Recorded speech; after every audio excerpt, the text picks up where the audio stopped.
사람은 대개 다 소원을 가지고 살지만 종종 어떤 사람들은 소원이 없이 그냥 살기도 합니다. 소원이 없는 사람은 될 대로 되라는 식으로 그냥 하루하루를 삽니다. 바람 부는 대로 물결 치는 대로 삶을 살아갑니다. 반면에 소원이 있는 사람은 목표를 정하고 열심히 삽니다.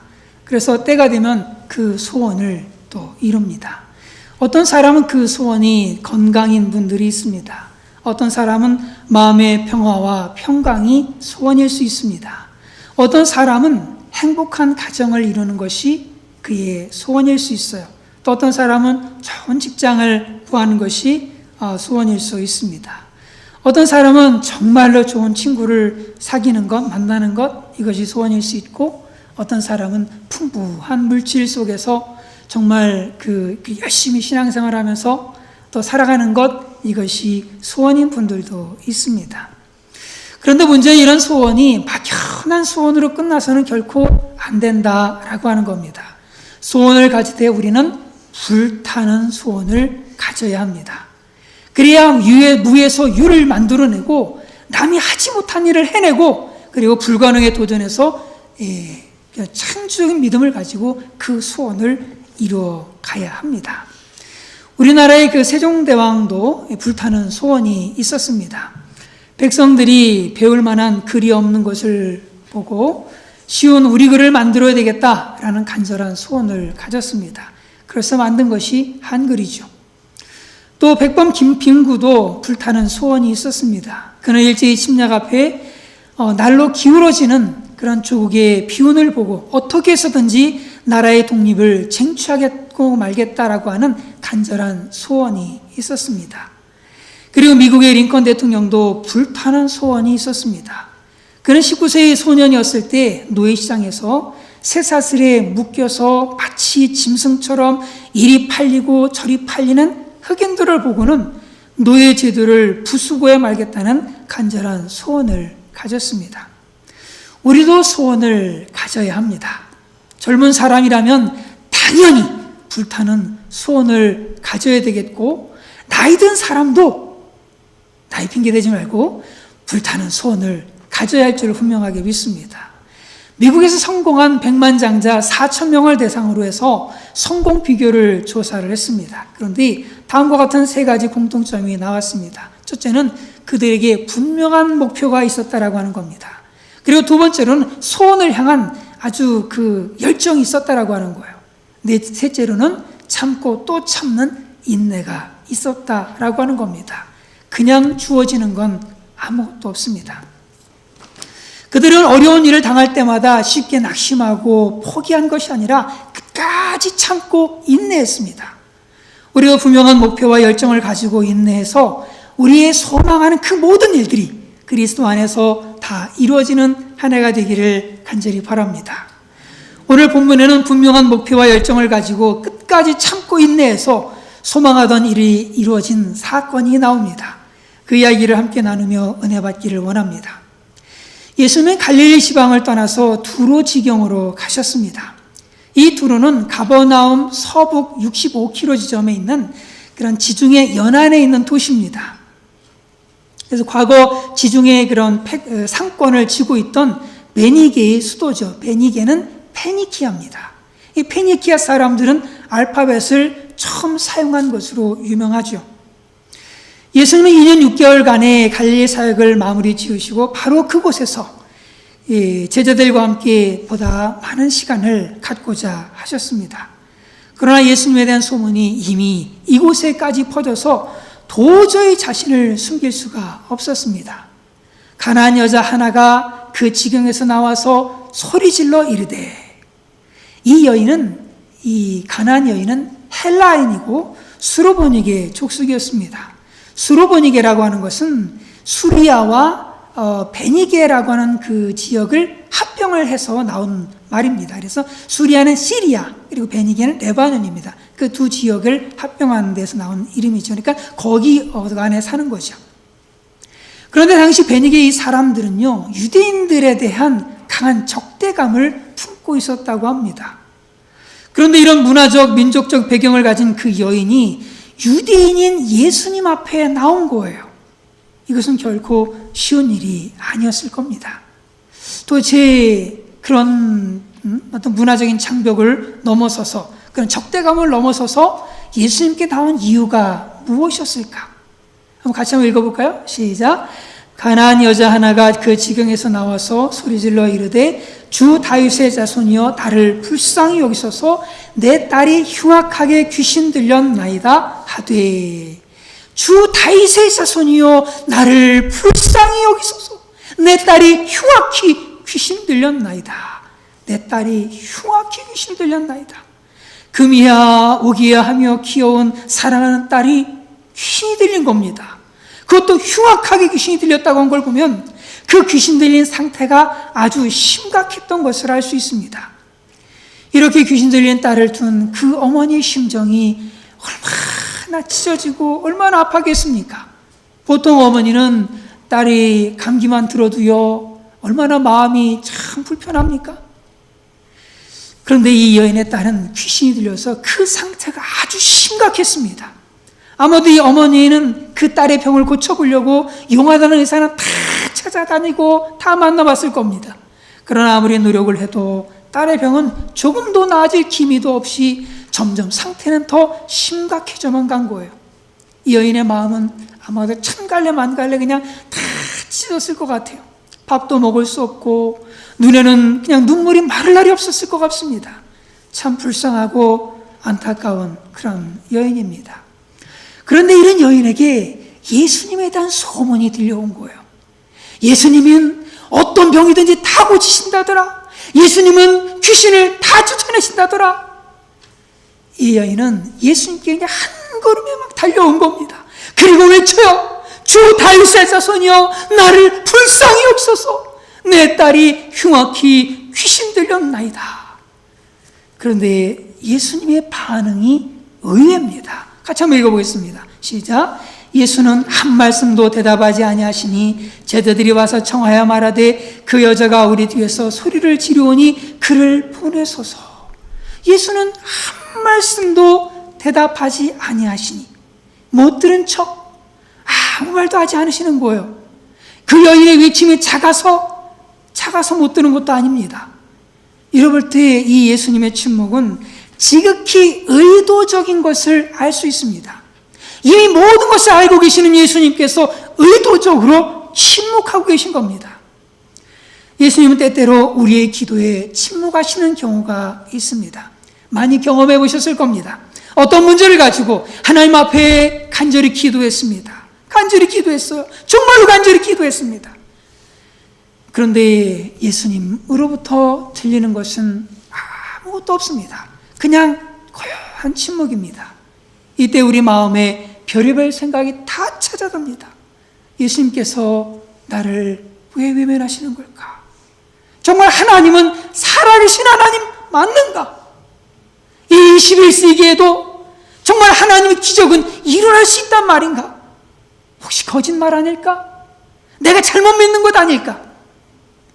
하나님의 침묵으로 인해서 이처럼 우리는 온갖 회의에 사로잡힐 때가 있습니다. 그러나 우리가 간구하기 전부터 우리의 모든 것을 알고 계시는 예수님께서 우리의 기도에 의도적으로 침묵하시는 데는 이유가 있습니다. 어쩌면 그 침묵으로 예수님은 더 많은 말씀을 저와 여러분들에게 하고 계시는지도 모르겠습니다. 비록 우리의 영적 무지로 그 침묵 속에 담겨진 그 하나님의 말씀을 듣지 못해서 문제이긴 하지만 말입니다. 어쨌든 아무도 예수님의 침묵을 이해할 수가 없었습니다. 그래서 참다 못한 제자들이 소리지는 여인이 그 너무나도 안타까워서 예수님께 직접 나아가서 부탁을 합니다. 그 여자가 우리 뒤에서 소리를 지르오니 예수님 그를 좀 도와줍시다. 그를 도와줍시다. 그러자 예수님께서요 서운한 말씀을 하십니다. 같이 읽어보겠습니다. 시작. 예수께서 대답하여 이르시되 나는 이스라엘 집에 잃어버린 양 외에는 다른 데로 보내심을 받지 아니하였노라 하시니, 이 말씀은 한마디로 거절을 하신 겁니다. 헬라인의 자존심도 버리고 한 걸음에 달려와서 이렇게 간절히 부탁하는데 그 부탁에 예수님은 아무 말씀도 없으시고 이제는 들어보지도 않고 단번에 그냥 거절해버리시고 웬만한 사람 같으면 그냥 자존심이 상해서 포기해버리고 말 것입니다. 그러나 이 여인은 그 목표를 향한 그 열정은 포기를 몰랐습니다. 오히려 더더욱 예수님 앞에 나아가서 넙죽 엎드려서 그냥 간절하게 부탁합니다. 주여 저를 도우소서. 그냥 엎드려서 그냥 예수님 저를 도와주십시오. 저를 도와주십시오. 이쯤 되면 예수님도 그분을 도와줘야지 마땅하잖아요. 분위기가 그렇지 않습니까? 제자들도 모두가 다 한 목소리로 예수님 도와주세요. 빨리 좀 도와주세요. 얼마나 절박하면 저러겠습니까? 예수님 좀 도와주세요. 그 딸이 불쌍하지 않습니까? 예수님 좀 도와주세요. 이 여인은 막 울고불고 하면서 예수님 도와주세요. 도와주세요. 난리를 치고 있는데 못 이기는 척 좀 도와주면 좀 어떻습니까? 그런데 예수님은 더 충격적인 말씀을 하십니다. 같이 읽습니다. 시작. 대답하여 이르시되 자녀의 떡을 취하여 개들에게 던짐이 마땅하지 아니하니라. 자녀의 떡을 취하여 개들에게 던짐이 마땅하지 아니하니라. 여기서 자녀는 누구예요? 이스라엘 백성들 얘기하는 거죠. 개는 누굴 얘기하는 거예요? 이방인을 얘기하는 겁니다. 특별히 누구를 얘기하는 거예요? 바로 지금 간구하고 있는 그 여인을 얘기하고 있는 거예요. 너는 개야. 한마디로 이렇게 얘기하고 있는 겁니다. 한마디로 그 개 취급을 하고 있는 거예요. 너는 개야. 아니 개 같은 너한테 어떻게 내가 이스라엘 백성들에게 줄 그 은혜들을 너한테 줄 수 있어? 안 돼! 못 줘! 너는 개야. 그래서 못 줘! 안 줘! 이렇게 말씀하시는 거거든요. 이런 모욕적인 말씀에 이 여인이 얼마나 충격을 받았겠습니까? 제자들도 이런 예수님의 반응에 당황해서 분위기가 아마도 썰렁했을 것 같아요. 우리도 개 취급을 받거나 개자가 들어간 소리를 들으면은 기분이 유쾌하진 않잖아요. 그죠? 개 떡, 개 살구, 개 뼈다구, 개 모모, 개 같은 모모 등등 개자 들어가면은 기분 정말로 안 좋잖아요. 그죠? 예. 속이 상합니다. 예수님 그냥 좋게 말씀하셔도 되잖아요. 그냥 다른 거 좋게 얘기해가지고 그냥 거절하셔도 괜찮은데 이렇게 모욕적인 말씀까지 하시면서 이 부탁을 거절하신 거예요. 자녀의 떡을 취해서 개들에게 던짐이 마땅하지 아니하니라. 그런데 좀 이상하지 않습니까? 그동안 예수님은 한 번도요 사람을 개 취급하면서 함부로 대하신 적이 없으세요. 도움을 요청하는 사람들을요 한 번도 외면한 적이 없으십니다. 그 어떠한 인간 조건도 따지지 않으셨어요. 이방인이기 때문에 개이기 때문에 개 같은 이방인이기 때문에 은혜를 못 준다고? 아니에요. 이방인 백부장에게도 내가 직접 가서 니네 집 가서 고쳐줄게 라고 하면서 그 이방인의 집에까지 그 당시 유대인들은 이방인의 집에 안 들어갔거든요. 더럽다고. 근데 그 집에까지 가서 고쳐주겠다고 하실 정도거든요. 소경 거지에게도 온명의 문둥병으로 그냥 흉한 몰골을 하고 냄새나는 이런 사람도 늘 언제나 불쌍히 여기시고 그들을 다 받아주셨습니다. 특히 예수님은요 그 당시의 여인들이 너무너무 괴로움을 겪고 있는 것을 잘 알고 계셨어요. 외아들을 잃고 슬피우는 나인성 과부를 불쌍히 여기시면서 위로하시면서 그 아들을 살려주셨습니다. 그런데 오늘 예수님은 왜 이 불쌍한 여인의 요청에 대해서 못 들은 척 하시고 또 거절하시고 이제는 모욕까지 하시는, 도대체 왜 그러시는 걸까? 귀신 들린 딸로 고통하는 그 여인 위로해 주지는 못할 망정 왜 이렇게 잔인하게 아픔을 주시는 것일까? 왜 그런 것 같아요? 우리도 종종 이런 경우를 만납니다. 하나님 앞에 나아가서 기도하고자 쉽지 않은 결단을 해요. 그런데 기도 응답은커녕 마른 하늘에 구름 한 점 없는 것처럼 도무지 응답의 기미가 보이질 않습니다. 그래도 포기하지 않고 기도합니다. 그런데 이번에는 주변에 있는 사람들이 그건 하나님의 뜻이 아니야 그러면서 포기하라고 자꾸 얘기를 하는 겁니다. 그래도 인내하며 포기하지 않고 기도합니다. 하지만 상황은 점점점 더 악화되어져 가는 거예요.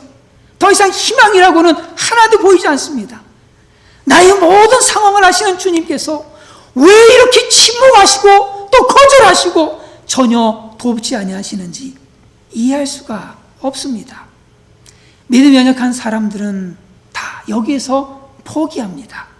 응답도 없고 사람들도 포기하라고 하고 상황은 점점 더 악화되어져 가고 아 그렇구나 하나님 뜻이 아닌가 보다 라고 하면서 그냥 포기해버리는 거예요.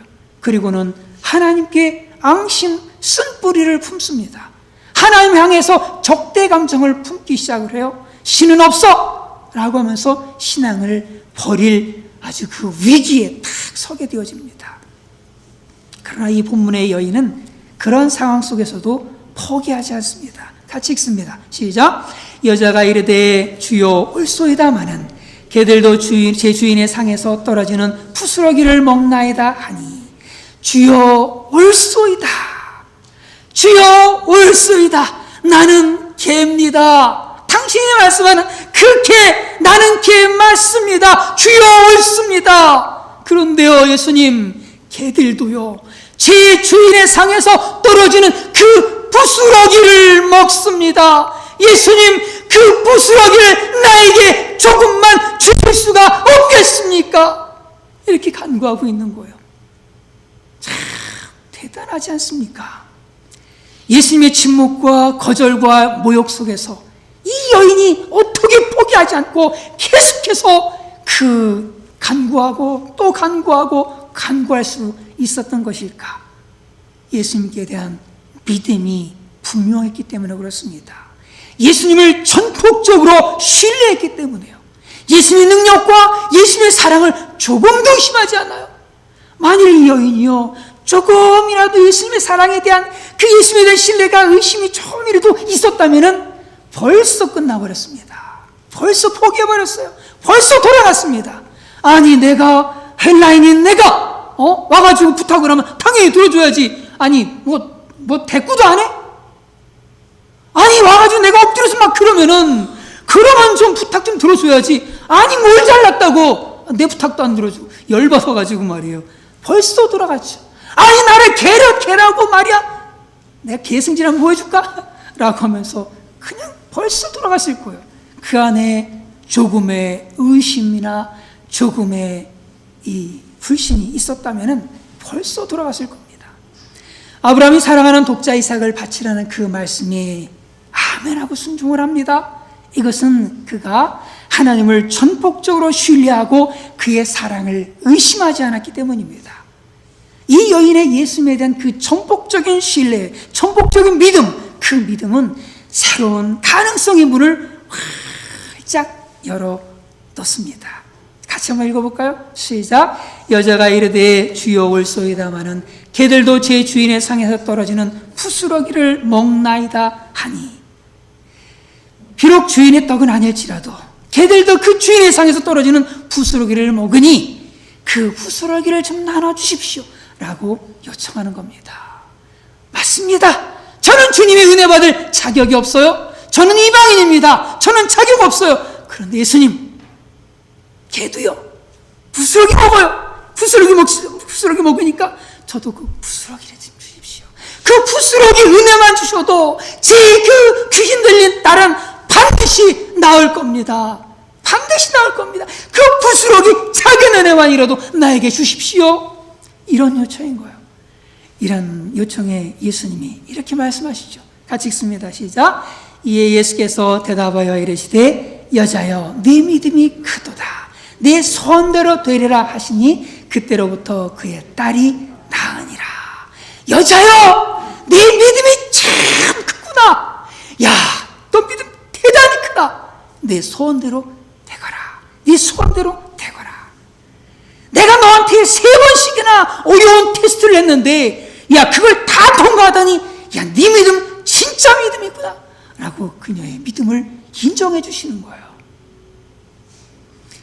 여인의 이 믿음은 정말 예수님을 감동시킨 큰 믿음이요 대단한 믿음이었습니다. 우리 오늘 말씀을 통해서 이 여인의 그 마음속에 그 보이지 않는 그 믿음이 어떤 모습으로 표현되고 있는지를 우리는 볼 수가 있어요. 첫 번째로는요, 이 여인이 절대 포기하지 않습니다. 아, 그렇구나. 이 여인의 믿음은 낙심하지 않는 모습, 포기하지 않는 모습으로 표현되는구나. 믿음은요, 낙심치 않고 포기하지 않는 인내하는 그런 자세로 표현이 됩니다. 여인은 예수님의 거절과 냉대에도 포기하거나 낙심하지 않고 끈질기게 간구합니다. 예수님은 못 들은 척 여인의 요청을 무시했고 보다 못한 제자들이 그냥 요청을 하는데도 불구하고 그것도 거절하셨고 엎드려 간구하는 그 여인에게 오히려 자녀의 떡을 취해서 개들에게 던지니 마땅치 않다라고 하시면서 모욕까지 주면서 거절하셨어요. 그럼에도 불구하고 이 여인은 포기하지 않고 낙심하지 않고 끈질기게 인내한 결과 그 귀신 들린 딸이 온전케 되어지는 소원이 이루어지는 축복을 얻게 되었습니다.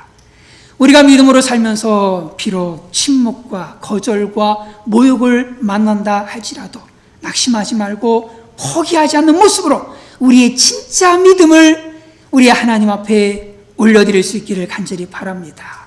이때는요, 우리가 얼마나 하나님을 신뢰하는지, 내가 얼마나 하나님을 사랑하는지, 내가 얼마나 하나님을 믿는 믿음으로 사는지 그것을 보여줄 때예요. 결코 포기하지 않는 믿음으로 우리의 삶의 문제들을 해결받는 모두가 되시기를 간절히 바랍니다. 이 여인의 믿음은 믿음의 말로 표현이 됩니다. 같은 본문에 대해서 마가복음에서는 이렇게 말씀해요. 같이 읽어보겠습니다. 시작. 예수께서 이르시되 이 말을 하였으니 돌아가라 귀신이 내 딸에게서 나갔느니라 하시니 뭘 하였으니? 이 말을 하였으니 이 말이 어떤 거예요 도대체? 주여 올소이다마는 개들도 제 주인의 상에서 떨어지는 부스러기를 먹나이다. 이 말을 하였으니 이 말은요 의심과 불신을 뛰어넘는 믿음의 말이에요. 이 말은 모든 감정을 이기고 자신을 이기는 그런 긍정적인 믿음의 말입니다. 이 말은 겸손하게 하나님의 은혜 말을 구하는 지혜의 말입니다. 우리는 참 말이 얼마나 중요한지 모릅니다. 여러분, 입이 있다고 해서 함부로 말하시면 안 됩니다. 여러분의 삶의 축복과 저주가 그 말 때문인 거 혹시 아십니까? 내 입 가지고 내가 말하는데 뭐가 어때? 라고 하면서 생각나는 대로 함부로 불신의 말을 막 쏟아붓는 이런 사람들이 있어요. 특별히 교회 안에서는 그런 분들이 없는데 집에만 가면 그래. 집에만 가면 온갖 인간적인 말을 다 쏟아붓습니다. 아마 그 도마 위에서 그 재단되지 않은 사람이 없을지도 몰라요. 다 그냥 갖다 놓고 이렇고 저렇고 하면서 온갖 불신의 말들을 막 쏟아내는 이런 사람들이 있어요. 그런데 그걸로 그치는 게 아니라는 것을 기억하십시오. 그냥 한번 쏟아내놓고 스트레스 풀었어. 그걸로 끝나는 것이 아니라는 거예요. 가나안 땅을 정탐한 10명의 두령들이 불신적인 말로 인해서 이스라엘 백성들이 40년간 광야에서 방황하다 다 죽었습니다. 그런데 여호수아 갈렙은 그때 믿음의 말을 합니다. 그러면서 젖과 꿀이 흐르는 가나안 땅에 들어가요. 하나님께서 이렇게 말씀하시죠. 읽어보겠습니다. 시작. 그들에게 이르기를 여호와의 말씀에 내 삶을 두고 맹세하노라. 너희 말이 내 귀에 들린 대로 내가 너에게 행하리니. 너희 말이 내 귀에 들린 대로 내가 너에게 행하리니. 나는 안 돼. 난 정말 못해. 나는 안 돼. 라고 한다면 하나님이 정말 안 되게 하시고 못 되게 하시는 거예요. 그런데 난 할 수 있어. 하나님은 천능하셔. 믿음은 불가능이 없어. 라고 말하게 되면 하나님께서 불가능을 가능케 하는 그런 역사들을 이루시는 겁니다. 성경은 이렇게 말씀해요. 같이 읽습니다. 시작. 입술의 열매를 창조하는 자 여호와가 말하노라. 먼 데 있는 자에서든지 가까이 있는 자에든지 평강이 있을지어다 내가 그를 고치리라 하셨느니라. 자, 입술의 열매를 창조한대요. 우리의 입술을 통해서 나오는 그 말들을 실제 열매가 되도록 만드시는 분이 누구라는 거예요? 바로 하나님이시다라고 하는 겁니다. 말은 창조하는 힘이 있어요. 하나님께서도 천지만물을 창조하실 때 말로서 창조하셨어요. 말로서. 그리고 우리가 어떤 말을 하게 되어지면 그것 또한 창조의 역사를 이루는 겁니다. 믿음의 사람들은 절대 그 입으로 부정적인 말, 불신의 말, 악한 말들을 하지 않습니다. 믿음의 말을 하고 늘 하나님 기뻐하시는 그 말대로 하는 거예요. 이때 그 믿음대로 그 말대로 되어지는 역사들이 저와 여러분들의 삶 가운데 나타나게 되어집니다. 왜? 우리 주님께서는 입술의 열매를 창조하는 분이시고 우리가 말한 그대로 이루시는 분이시기 때문에 저와 여러분들이 늘 우리 속에 있는 믿음의 말로 적극적으로 표현하는 그런 우리 모두가 되기를 간절히 바랍니다. 할 수 있다 하면 된다 해보자. 믿는 자에게 능치 못함이 없으리라. 나는 부족해도 나는 약해도 주님 도와주시니 의심 말고 두려워 말라. 기적이 일어난다. 말씀 안에서 믿음 안에서 할 수 있다 해보자. 말씀 안에서 믿음 안에서 할 수 있다 해보자. 이런 말들을 해야 된다는 거야. 우리는 날마다 우리 주님 안에서 할 수 있다. 나는 할 수 없지만 우리 하나님께서 할 수 있다 라고 하는 그 믿음의 말들을 열심히 우리 입을 통해서 토해낼 수 있기를 간절히 바랍니다. 우리의 입을 통해 선포되어진 그 믿음의 말을 통해서 이 말을 하였으니 돌아가라 내 병이 치료되었느니라. 이 말을 하였으니 돌아가라 내 문제가 해결되었느니라. 이 말을 하였으니 돌아가라 내 자녀 문제가 해결되었느니라. 이 말을 하였으니 돌아가라 내 물질 문제가 해결되었느니라. 우리 예수님으로부터 이런 음성을 듣는 우리 모두가 되시기를 주님의 이름으로 축원을 드립니다. 우리 속에 있는 믿음이 우리의 믿음의 말과 포기하지 않는 그 열정으로 표현되어져서 우리 삶의 문제들을 하나하나 해결받고 주님으로부터 그 믿음도 인정받는 그런 우리 모두가 되시기를 주님의 이름으로 축원을 드립니다.